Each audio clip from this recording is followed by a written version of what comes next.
Alam nyo ba, magpapasko na guys, pero parang normal pa rin yung ating tindahan guys, kasi nararamdaman ba natin yung tumal ngayong magpapasko ay akala natin napakarami pong taong mamimili, pero kabaliktaran guys dun sa mga nakaraang taon, dun sa mga lumipas na natin, tinignan natin yung ating record guys, ay bigla po talagang matumal ngayon 2024. So eto guys, nagbabalik na naman po tayo. Konting share lang po tayo ngayon dahil nagtataasan nga po ang mga bilihin at ang ating mga lahat na yata ay talagang mataas na rin.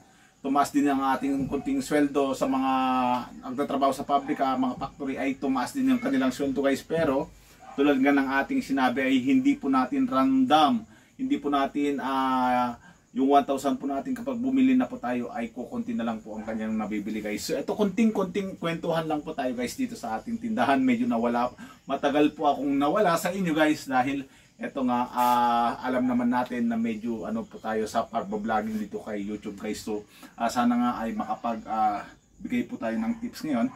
So alam nyo ba yung sigarilyo ay talagang nagtataasan na talaga at bumabawi na lang po tayo sa mga pre ng mga groceries dahil marami pong binibigay na pre ngayong December. So mag-ingat po tayo dun sa mga binebenta po natin mga pre ngayon dahil malapit nga po siyang ma-expert guys. So kunting-kunting updated lang po dito sa ating tindahan ngayon.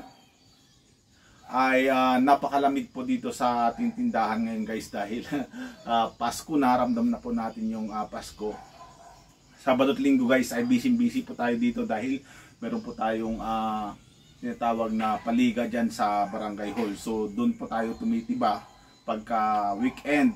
Pero kapag mga normal day lang ay medyo matumal po talaga ng bentahan. Marami po tayong nakikitang katim kasari dyan na medyo matumal po ang mga benta. So saan ba natin nilalagay yung ating mga profit, yung ating kinikita ng ating tindahan buwan-buwan? So ito po ay itinatabi natin guys at nire-reinvest po natin ito.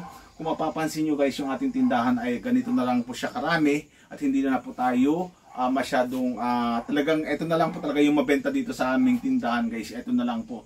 So sa tagal na rin natin na nag-o-observe, 3 years na po yung tindahan natin, ay ito lang po talaga yung mabenta dito sa ating tindahan. So tuloy-tuloy lang po yung ating pagre-refill dito araw-araw kapag nababawasan. Kahit maliit lang po yung tindahan mo guys, kapag tuloy-tuloy po at marami po tayong stock, ay hindi po siya nawawala. So ayun, kitang-kita naman po natin yung ebidensya dahil may mga record nga po tayo araw-araw. Ni-record po natin yung ating total sales, yung ating profit, yung kinukumpara natin yung benta natin nung last year, yung isang bagong taon, ay nakikita po natin na bumababa yung ating mga total sales guys. Kasi ang nangyayari, dumadami na rin po yung ating kakumpetensya. Nakikita na rin po nila yung ating mga diskarte. So okay lang po yun guys at dumadami yung ating nagbi-business.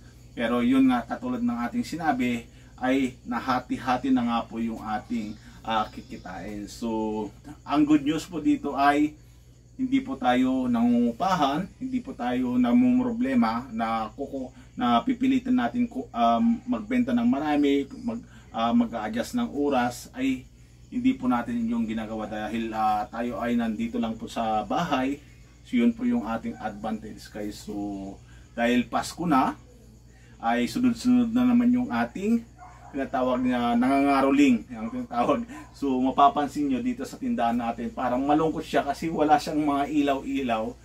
Simbolo po yan ng hindi pa tayo naglalagay ng Christmas light kasi kapag may Christmas light yan guys ay dinudumog yung ating tindahan. Yun po yung ating napansin guys. Maglalagay ako ng Christmas light kapag talagang malapit ng 23-24 yun na po ako maglalagay kasi ang mamamas ko talagang tinatarget talaga yung tindahan natin. Hindi na sila pumupunta sa ibang bahay, basta yung tindahan namin yung pinupuntahan kasi maliwanag. So hindi naman tayo nagdadamot, kaso nga lang ay matumal po ang benta talaga, kaya medyo magbawas-bawas po talaga tayo ng konting expenses.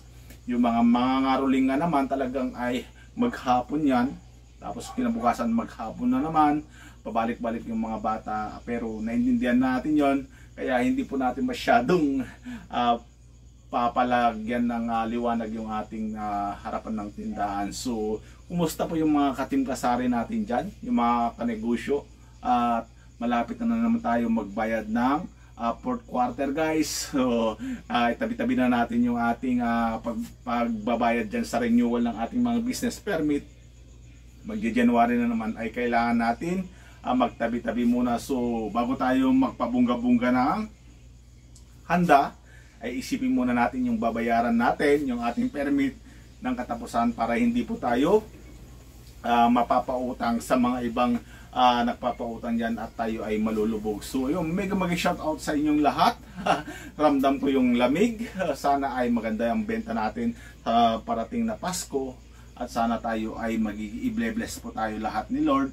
At sana huwag po kayong magsasawa dito sa ating YouTube channel, dahil alam naman po natin na tumaas na po lahat ng mga bilihin. Nagiging matumal na rin po guys yung ating views. Kaya laban lang tayo. So sana i-bless po tayo ni Lord, at magkakaroon pa tayo ulit ng maraming mai-share na tips guys. So yun, wag muna tayong maggastos ng maggastos, dahil mahal nga po ang mga bilihin ngayon. So hanggang dito na lang guys.